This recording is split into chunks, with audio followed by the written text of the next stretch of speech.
Je vais vous parler d'un petit atelier apprendre à se tirer les cartes. Pour cela, d'abord, il va vous falloir trouver un jeu. Donc, vous avez le choix, avec tous les jeux qui existent, les jeux de tarot, les jeux de cartes, vous avez le choix de choisir celui qui vous convient, celui qui va vous parler le mieux. Une fois que vous avez choisi votre jeu,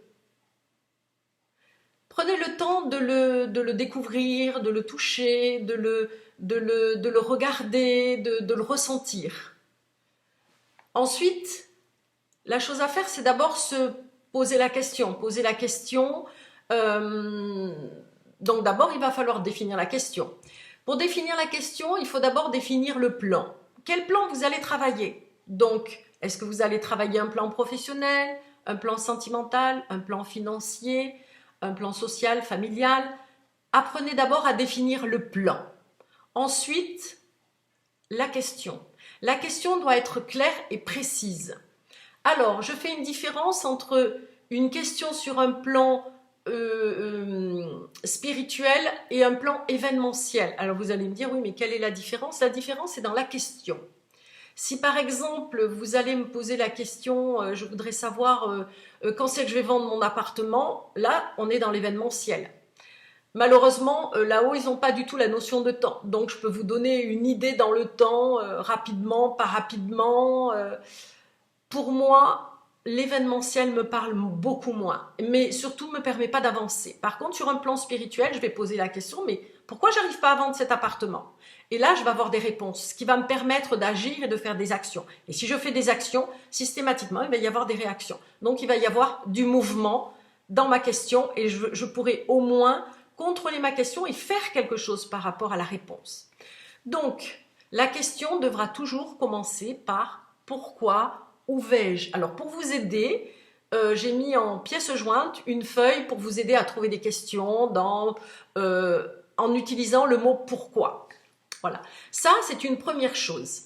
Ensuite, pour faire une consultation, donc vous mélangez vos cartes, vous pouvez faire une consultation pour vous. La question pour vous, la question pour les autres, je dirais, va pas être différente. Euh, vous allez prendre votre jeu, vous allez le battre. Faites très attention s'il y a une carte qui tombe. S'il y a une carte qui tombe, elle peut être importante, donc il faut vraiment considérer la carte du jeu qui est tombée, surtout si vous étiez en train de penser déjà à votre plan sentimental, professionnel, financier. À ce moment-là, si une carte tombe, mettez-la de côté ou en tous les cas, mettez-la bien dans votre tête parce qu'elle peut être très importante. Ensuite, vous pouvez faire une coupe. Il n'y a pas d'obligation, mais vous pouvez faire une coupe. Et quand vous faites la coupe, vous coupez votre jeu en deux et vous le posez sur la table. Ne vous préoccupez pas de la gauche, de la droite, du haut, du bas, il est à l'envers, il est à l'endroit. Allez vers le plus simple. Et le plus simple, c'est je prends, c'est à l'envers, je remets à l'endroit, il n'y a pas de gauche, il n'y a pas d'endroite, c'est l'ensemble du jeu, l'ensemble du tirage qui va me permettre de ressentir et d'essayer d'avoir une réponse par rapport au plan que j'ai décidé de travailler. Ensuite, une fois que vous avez fait cette coupe, obligatoire ou pas, vous mettez vos cartes sur la table, votre question est dans votre tête, vous posez la question et vous tirez 3 cartes.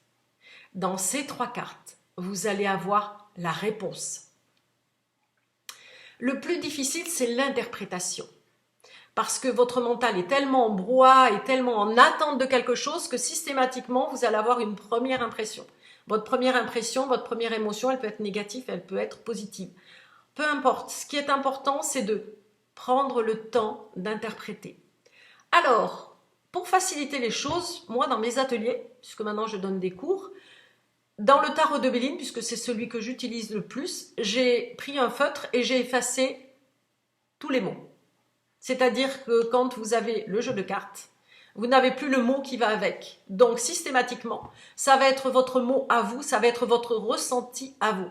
Vous n'avez plus vous avez plus besoin d'interpréter le mot qu'il y a, mais plutôt vous allez interpréter l'image que vous ressentez. Donc, pour moi, c'est beaucoup plus facile. Et je me rends compte que quand les élèves ils ont un jeu où il n'y a rien marqué dessus, ils sont obligés de faire appel à leur ressenti et à leur émotion. Donc ça, c'est un premier pas.